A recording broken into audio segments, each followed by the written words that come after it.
जय हिंद फ्रेंड्स। आज की इस वीडियो में हम लोग क्लास 12th का जो आपका चैप्टर है इंडिगो, इसका हिंदी अनुवाद देखने वाले हैं, यानी कि इसका हम समरी देखने वाले हैं। तो भैया ध्यान से सुनेंगे। कहानी बड़ी इंटरेस्टिंग है। महात्मा गांधी के बारे में ये कहानी है और कहानी में कुछ पहलू हैं और उन कुछ पहलुओं पर हम चर्चा करेंगे और कहानी को कंप्लीट करेंगे। फिर हम लास्ट में ये चर्चा करेंगे कि इस कहानी में किस तरह के सवाल हमसे एग्ज़ाम में पूछे जा सकते हैं और उनके क्या उत्तर हो सकते हैं। तो कहानी क्या है? कहानी देखिए ये है कि भैया अब कैसे, चलिए डायरेक्ट शुरू करते हैं। तो इसके जो लेखक हैं इसके लुई फिशर, ठीक है जी। लुई फिशर इसके लेखक हैं। ये ब्रिटेन के रहने वाले हैं, ब्रिटिश हैं भैया। तो लुई फिशर जो है गांधी जी से मिलते हैं। गांधी जी से मिले। लुई फिशर कब मिले? 1942 में गांधी जी से मिले और इन्होंने पूछा कि भाई तुमने 1917 में और 1917 में और 18 के कुछ समय में आपने कुछ चंपारण के अंदर कुछ एक राजनीतिक काम किया था, तो उसके बारे में मुझे चर्चा करनी है। तो इन्होंने गांधी जी से, लुई फिशर 1942 में गांधी जी से मिले और उन्होंने पूछा कि भाई 1917 में तुमने चंपारण में जो आपने काम किया है उसके बारे में मैं जानना चाहता हूं। तो गांधी जी इनको बता रहे हैं सारी की सारी घटनाएं। तो गांधी जी ने इनको सारी घटनाएं बता दी, ठीक है। लुई फिशर को गांधी जी ने, जब गांधी जी से वो मिले तो उन्होंने बता दिया कि 1917 में चंपारण में क्या क्या हुआ था। तो अब लुई फिशर ने इंडिगो नाम से जो है एक पूरी कविता लिखी, एक कहानी लिखी और वो कहानी हमको यहाँ पढ़नी है, उसके बारे में हमें जानकारी मिलनी है। तो भैया एक कैरेक्टर है जिसका नाम है राजकुमार शुक्ला। तो भैया एक कैरेक्टर है जिसका नाम है राजकुमार शुक्ला। तो राजकुमार शुक्ला जो है ये भैया चंपारण का रहने वाला है। चंपारण एक जिला है, चंपारण है जी। तो चंपारण में उस समय क्या था कि 1917 के समय जब अंग्रेज़ों का यहाँ पे शासन चल रहा था, तो अंग्रेज़ों ने क्या कर रखा था कि ज़मींदारों से ना सारी ज़मीनें ले रखी थी और उनको बटाईदारों पर, मतलब कि किसानों से कह रखा था कि तुम इस पर फसल उगाओ और जो है हमको दो, और साथ ही साथ में जो है इसके 15% भाग पर जो है नील की खेती उगाओ और वो जो है कर के रूप में हमें जो है वापस करो, ठीक है।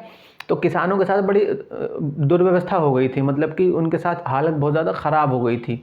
तो वो परेशान हो गए थे कि हमारी ही ज़मीन हमसे छीन ली गई, फिर हमसे खेती भी कराई जाती है और जो खेती कराई जाती है वो भी सारी ले ली जाती है, हमको कुछ नहीं दिया जाता है, ना पैसे दिए जाते हैं, ना अनाज दिया जाता है, और हमसे ज़बरन जो है नील की खेती करवाई जाती है 15% भाग पर, जबकि हमको उस भाग पर हम जो है अपने लिए कुछ अनाज उगा सकते हैं, लेकिन वो ऐसा नहीं होता है। तो इस सारी समस्याओं से परेशान होकर तो भैया राजकुमार शुक्ला को पता चला कि एक व्यक्ति हैं गांधी जी, तो गांधी जी से अगर मैं मिलूंगा तो वो हमारी समस्या का समाधान करेंगे। तो गांधी जी उस समय लखनऊ में थे।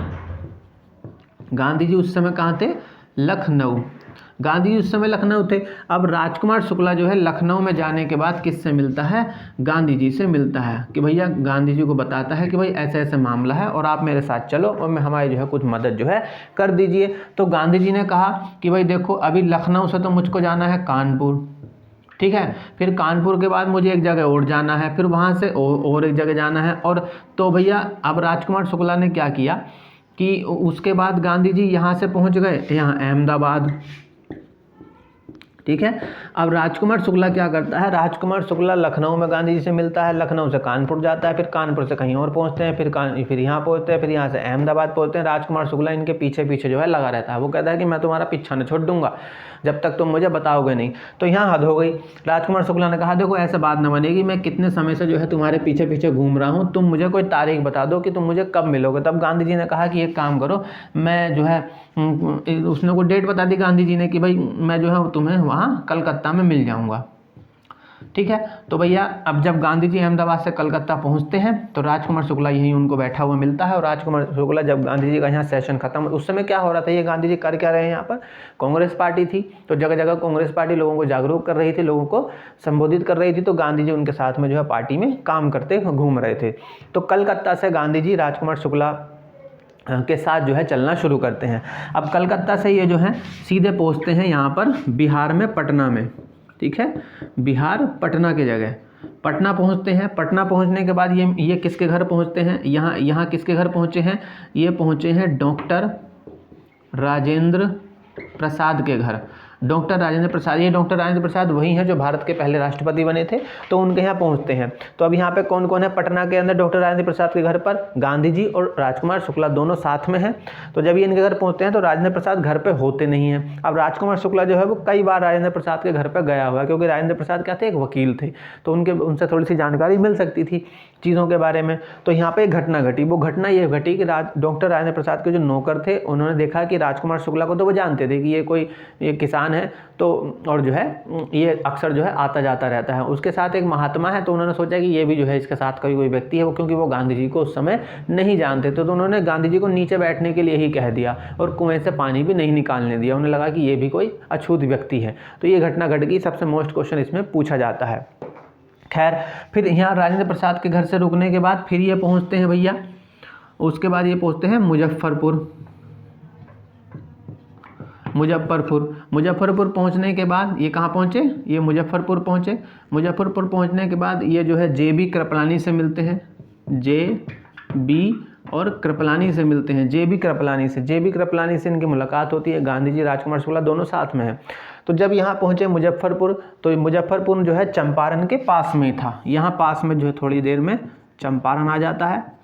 तो भैया चंपारण और मुजफ्फरपुर के लोगों को जब ये बात पता चली कि राजकुमार शुक्ला जो गांधी जी को लेने गया था उसके साथ एक गांधी जी नाम के व्यक्ति आए हैं जो कि एक महात्मा है और हमारी मदद करने के लिए तैयार हैं, तो सारे के सारे लोगों ने गाड़ियों से, पैदल, बैलगाड़ियों से जो है उनको देखने के लिए पूरा हुजूम जो है मुजफ्फरपुर में इकट्ठा हो जाता है और वहाँ से गांधी जी को लेकर चंपारण चला जाता है। अब चंपारण जाने के बाद गांधी जी मुआयना करते हैं कि भाई किस तरह के हालात है, तो उन्हें पता चलता है कि चीज़ें बहुत ज़्यादा ख़राब हो चुकी हैं और कोर्ट कचहरी के चक्कर काटने के चक्कर में किसानों से वकीलों ने बहुत ज़्यादा पैसे ऐंठ लिए हैं और इनका जो है कोई मदद नहीं कर पा रहा है। तो सबसे पहले उन्होंने कहा कि हमको जो है कहीं जाने की ज़रूरत नहीं है, हमको किसी कोर्ट नहीं जाना है, कोई किसी कोर्ट कचहरी नहीं जाना है। अब सबसे पहले वो जाके जो ये ज़मींदारों की पूरी एक समिति थी जिन्होंने ज़मीन को जब्ता रखा था अंग्रेज़ों ने, उसके सेक्रेटरी से मिलते हैं कि भाई तुम ऐसा अन्याय क्यों कर रहे हो इनके साथ। पर वो जो है उनको धमकी दे देता है गांधी जी को। फिर गांधी जी सरकारी दफ्तर पहुँचते हैं तो वहाँ भी उनको नोटिस जारी किया था, क्योंकि अंग्रेज़ों की सरकार थी, कि तुम जो है चंपारण से निकल जाओ वरना हम तुमको जेल में उठा के डाल देंगे।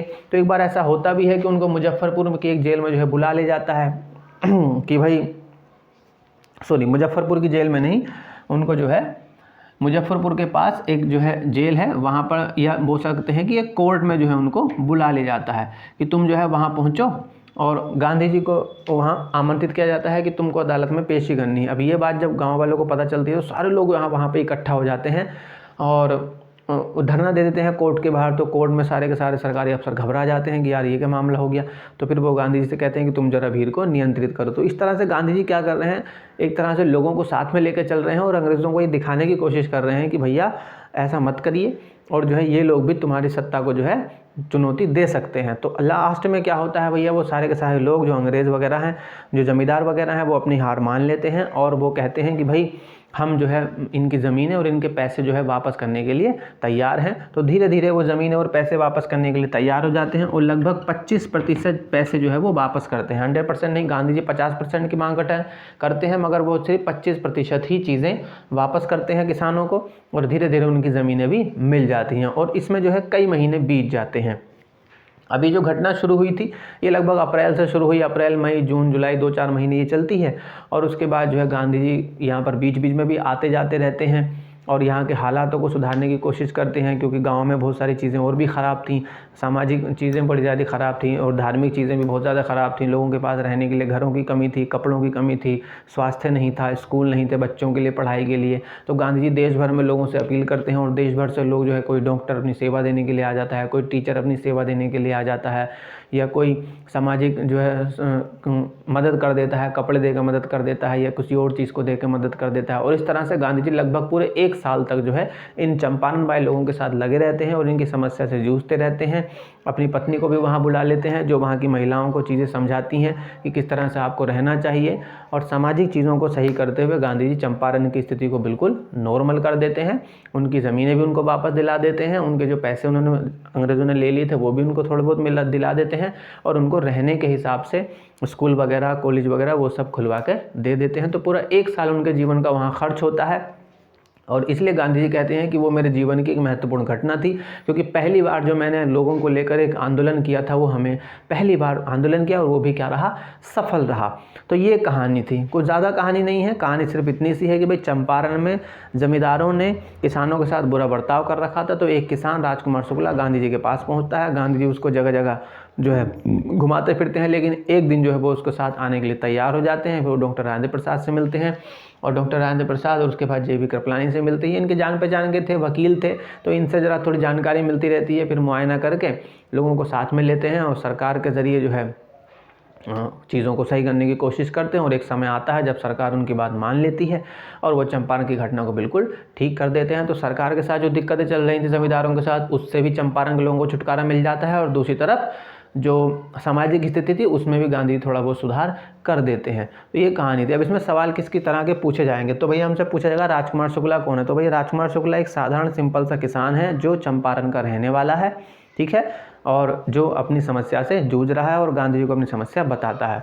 फिर हमसे पूछा जा सकता है कि भाई गांधी जी जो है 25% पर जो है राजी क्यों हो गए थे। तो भैया गांधी जी का ऐसा मानना था कि मेन चीज़ ये नहीं है कि हमको हमारे पैसे और ज़मीनें वापस मिले, मेन चीज़ ये है कि अंग्रेज़ों को क्या हो रहा है, झुकना पड़ रहा है। उनकी जो एक सत्ता उन पर कायम थी कितने लंबे समय से, उसको उन्हें कम करना पड़ रहा है, यानी कि वो डर गए हैं। ये सबसे ज़्यादा ज़रूरी था, क्योंकि उनको लग रहा था कि जो किसान लोग हैं वो दरअसल डरे हुए हैं। अगर उनके मन से डर ख़त्म हो जाएगा तो वो अंग्रेज़ों से फिर मेरे बिना भी लड़ सकते हैं। इसलिए वो 25% भी जो है वापसी का जो पैसा को मिल रहा था उस पर राजी हो जाते हैं। फिर हमसे ये पूछा जा सकता है कि वकील जो है इतने सारे पैसे ले रहे थे, फिर वकीलों ने जो है कैसे राजी हो गए थे बाद में। तो गांधी जी ने उनको समझाया कि भाई देखिए ऐसा मत करिए, तुम इन किसानों से कितना तो तुम ले रहे हो, ये बेचारे तुमको कहाँ से देंगे। डॉक्टर राजेंद्र प्रसाद ने भी जो है वकीलों को समझाया कि तुम तो कहीं पैसे ले रहे हो, गांधी जी तो इनसे 1 रुपया भी नहीं ले रहे हैं, वो इनको जानते भी नहीं है, इनके कोई रिश्तेदार नहीं है, कुछ नहीं है, फिर भी इनकी इतनी मदद कर रहे हैं। तो भैया वकील फिर तैयार हो जाते हैं कि सर आप जैसा कहेंगे हम आपके साथ करने के लिए तैयार हैं, अगर आप जेल जाएंगे तो हम भी आपके लिए आपके साथ जेल जाने के लिए तैयार हो जाते हैं। तो ये कहानी थी। फिर हमसे पूछा जा सकता है कि गांधी जी को ऐसा क्यों लगता है कि ये 1917 में चंपारण में जो घटना घटी थी ये उनके जीवन का एक मुख्य मोड़ थी, एक बड़ा परिवर्तन था।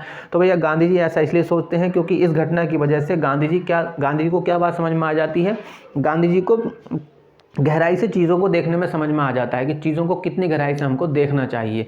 ये सबसे मेन पॉइंट होता है, क्योंकि वो जितना गहराई में चीज़ों को देख रहे थे उस धीरे धीरे चीज़ें क्या हो रही थी, खुलती चली जा रही थी और वहीं से ही जो है कोई ना कोई रास्ता उनको मिलता जा रहा था कि कैसे हमको लड़ाई लड़नी है और कैसे हम इस लड़ाई को जीत सकते हैं। और वो लड़ाई जीत भी गए थे। तो इसलिए गांधी जी कहते हैं कि चंपारण की जो घटना है वो मेरे जीवन का एक मुख्य मोड़ रही थी।